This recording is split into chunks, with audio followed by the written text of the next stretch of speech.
जी अस्सलाम वालेकुम स्टूडेंट्स। इस लेक्चर में हम डिस्कस करने वाले हैं integral of logarithmic functions. Logarithmic functions का इंटीग्रल कैसे सॉल्व किया जाता है वो आज के लेक्चर में हम डिस्कस करने लगे हैं। किसी भी लॉग फंक्शन की इंटीग्रेशन सॉल्व करते हुए आप सारे कॉन्सेप्ट को पहले रिवाइज करेंगे जो कि मैंने आपको मेन कॉन्सेप्ट से इंटीग्रेशन का दिए। कि आप सबसे पहले देखेंगे कि यार ये किसी भी डेरिवेटिव फार्मूला में नहीं आएगा लॉग फंक्शन, यानी कि आपने डेरिवेटिव फार्मूलाज पढ़े हैं, ट्रिगोनोमेट्रिक फंक्शन के डेरिवेटिव फार्मूलाज पढ़े हैं, इनवर्स ट्रिग्नोमेट्री के पढ़े हैं, हाइपरबोलिक के पढ़े हैं, इनवर्स हाइपरबोलिक के पढ़े हैं। किसी भी फंक्शन में डेरिवेटिव लेकर आपको ln नहीं मिलता, ठीक है, तो ln में आंसर नहीं मिलता आपको।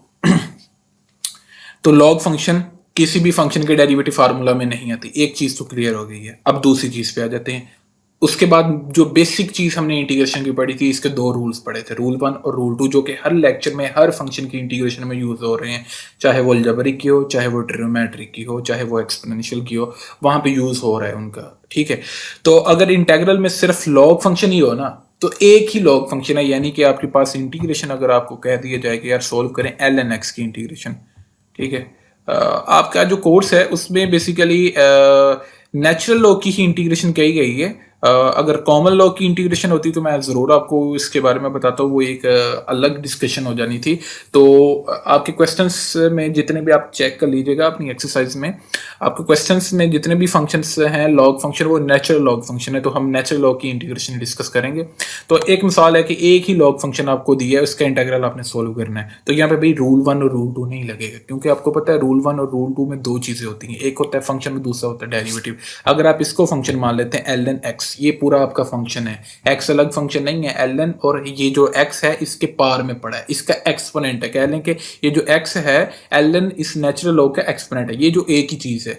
इसका आप डेरिवेटिव लें तो आपको पता है ln x का डेरिवेटिव आप डेरिवेटिव के चैप्टर में, चैप्टर नंबर 2 में पढ़ चुके हैं। इसका डेरिवेटिव होता है 1/x, वो तो इसके साथ मल्टीप्लाई नहीं हो रहा है, ना इसके बटे के ऊपर मौजूद है, ना इसके सामने मौजूद है। तो यहाँ पे रूल 1 तो रूल 2 नहीं लगेगा। तो इस वजह से मैंने लिखा कि इंटीग्रल में सिर्फ अगर एक ही लॉग फंक्शन आए तो वहां पे रूल 1 और रूल 2 नहीं अप्लाई होगा। तो लिहाजा इस केस में हम क्या करेंगे, इंटीग्रल बाय पार्ट्स यूज करेंगे, ठीक हो गया। तो इससे ये चीज क्लियर हो गई है कि अगर आपको सिर्फ एक लॉग फंक्शन की इंटीग्रेशन सोल्व करने को कहा गया होगा तो एक ही लॉग फंक्शन होगा, साथ उसके डेरिवेटिव नहीं होगा। किस्सा मुख्तसर आप ये समझ लें कि अगर लॉग फंक्शन है सिर्फ, साथ उसके डेरिवेटिव नहीं है, ना उसके साथ मल्टीप्लाई हो रहा है, ना उसके बटे के ऊपर मौजूद है न्यूमरेटर में, तो वहां पे इंटीग्रल बाय पार्ट्स सिर्फ हल बचता है, जो कि हम नेक्स्ट लेक्चर में देखेंगे कि इंटीग्रल बाय पार्ट्स है क्या, वो उस पर एक अलग डिस्कशन होगी। वहां पे मैं आपको बता दूंगा कि लॉग फंक्शन की इंटीग्रेशन कैसे सोल्व करेंगे। ये 3.4 में इस्तेमाल होने वाला है आपके इंटीग्रल बाय पार्ट्स का कॉन्सेप्ट। तो आपको एक चीज पता लगी कि लॉग फंक्शन की इंटीग्रेशन का हल सिर्फ यही है कि इंटीग्रल बाय पार्ट्स से सोल्व होगी, अगर सिर्फ लॉग फंक्शन है।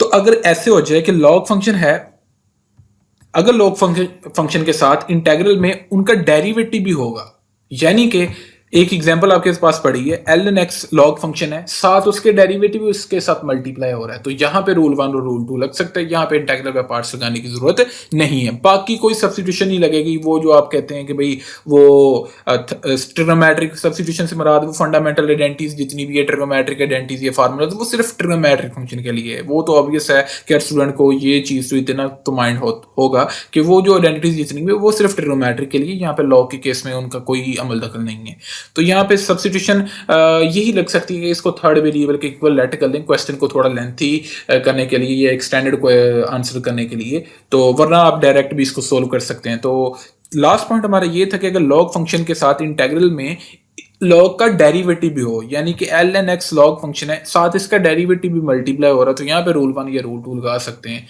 अब देखना पड़ेगा यहाँ पे रूल 1 लगेगा या रूल 2 लगेगा।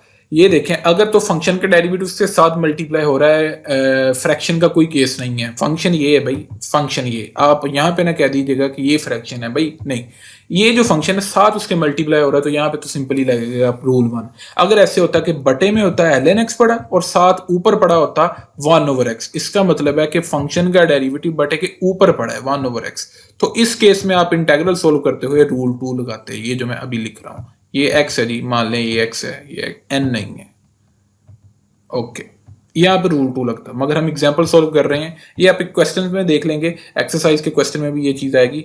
बहरहाल अगर आपको इस क्वेश्चन की समझ लग जाती है तो आई होप कि आप खुद ही इस चीज को सोल्व कर लेंगे रूल 2 लगा के। मैं कर रहा हूँ जी रूल 1 के अकॉर्डिंग इसको सोल्व। मैंने लिखा भाई कि यहाँ पे मेरा फंक्शन जो है वो है ln x फंक्शन, ठीक है। मैं 1/x को फंक्शन ही ले सकता क्योंकि 1/x का डेरिवेटिव लेकर ln x ही बनेगा। हाँ, ln x का डेरिवेटिव लेकर 1/x बनेगा। here my function is ln x and its derivative is 1/x, f prime x function का डेरिवेटिव है।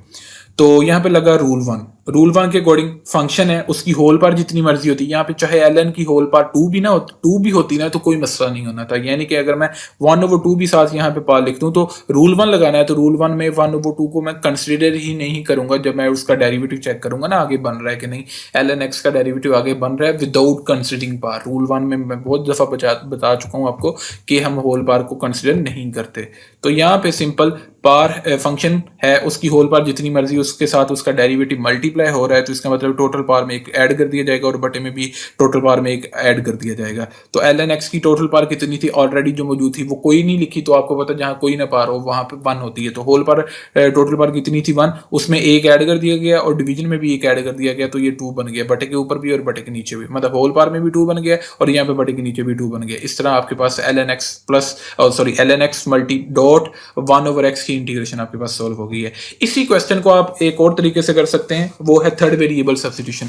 वो इसलिए कि मैंने देखा कि जो मेरे स्टूडेंट्स हैं मैंने उनको करवाया थोड़ा डायरेक्ट मेथड से, तो वो उनके टीचर्स कहते थे कॉलेज के ये नहीं डायरेक्ट मेथड है, ये आपको वो जो चेकर है वो मार्क्स नहीं देगा। तो वही कोई मसला नहीं है, आप दूसरे मेथड से भी कर सकते हैं। मेरे हिसाब से तो ये भी सही है, आपको जो बेहतर लगे, आपके टीचर्स जिस मेथड से कहते हैं आप वो फॉलो कर सकते हैं, वरना मेरे हिसाब से कोई मसला नहीं है। खैर, क्योंकि शॉर्ट 2 नंबर्स का होता है तो 2 मार्क्स का होता है, तो काफ़ी ज़्यादा क्वेश्चन ऐसे होते हैं जहाँ पे आप अगर डायरेक्ट रिजल्ट यूज़ कर दें ना तो आपको आइडिया नहीं होगा कि वहाँ पे उसको आइडिया नहीं होगा चेकर को कि यार इसने ये कौन से कॉन्सेप्ट से किया है, इसने डायरेक्ट आंसर लिख दिया है या किसी की नकल लगाई है, इसने क्या किया। तो थोड़ा सा स्टैंडर्ड आंसर बनाने के लिए आप सब्स्टिट्यूशन कर सकते हैं। वो सब्स्टिट्यूशन वेरी सिंपल है कि आपको पता है यार ये फंक्शन आपने लिया, ये इसका डेरिवेटिव, ये तो आपको पता है ना। अगर चेकर को बताना वो कैसे है, वो थर्ड वेरिएबल सब्स्टिट्यूशन है। मैंने आपको अलजेब्रिक फंक्शन की इंटीग्रेशन सॉल्व करते हुए वहां पे ना थर्ड वेरिएबल सब्स्टिट्यूशन का मेथड बताया था कि जब आपको डेरिवेटिव 1 स्टेप में ना मिले, आपको डायरेक्ट ना पता लग रहा हो कि आपको रफ पे सॉल्व करना पड़े कि भाई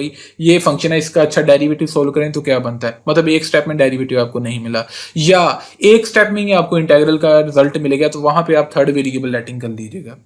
तो आपने फंक्शन को टी के इक्विवेलेंट कर लिया। जब मैंने यहाँ पे टी इंक्लूड करवा दिया तो यहाँ पे भी मुझे क्या चाहिए, डी टी। मैंने दोनों साइड्स पे डिफरेंशियल लिया है, टी का डिफरेंशियल तो बन गया डी टी, ln x का डिफरेंशियल लेंगे D of differential of ln x। ln के राइट साइड पे जो चीज पड़ी होती है आपको पता है उसका रेसिप्रोकल लिया जाएगा, फिर उसी चीज का डिफरेंशियल लिया जाएगा। नेक्स्ट x का डिफरेंशियल लिया तो वो dx बन चुका है, इसका मतलब है dt इक्वल आ गया 1/x dx। तो क्वेश्चन में जहां पे है 1/x dx लिखा उसकी जगह आप ले जाएं dt, तो इंटीग्रल आपको बन जाएगा, इसकी जगह t चले जाएगा आपने जो लेटिंग की है, और 1/x dx की जगह क्वेश्चन में 1/x dx की जगह dt चला जाएगा। तो t.1 का लिया गया क्योंकि फंक्शन है t, उसकी होल पार जितनी मर्जी है वो 1 है, ओके, उसका कोई मसला नहीं है। अगर 1 के अलावा भी होती तो फिर भी कोई मसला नहीं था।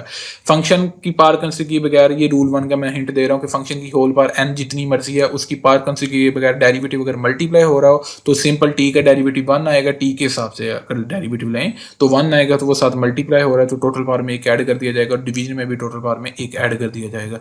तो t की टोटल पार 1 थी, उसमें एक ऐड कर दिया गया और डिवीजन में भी एक ऐड कर दिया गया, तो t की पार 2/2 बन चुका आपके पास। तो आप यहाँ पे हिंट देंगे कि भाई आपने t को स्टार्ट में किसके इक्विवेलेंट किया था, ln x के, ठीक है। तो t की जगह आप ln x पुट कर देंगे, इंटीग्रेशन सॉल्व हो जाएगी। क्यों लेट करेंगे, क्योंकि मैंने सिर्फ t इंक्लूड करवाया था इंटीग्रल सॉल्व करने को, इंटीग्रेशन सॉल्व हो गई, ये फाइनल आंसर तो मेरा x की फॉर्म में ही होना है ना, तो ये आंसर आपके पास आ चुका है। इस तरह हमने जी लॉग फंक्शन की इंटीग्रेशन सॉल्व कर ली है। इंशाल्लाह next time inverse trigonometric function की इंटीग्रेशन सॉल्व करने का कॉन्सेप्ट देखेंगे। तब तक के लिए खुदा हाफिज।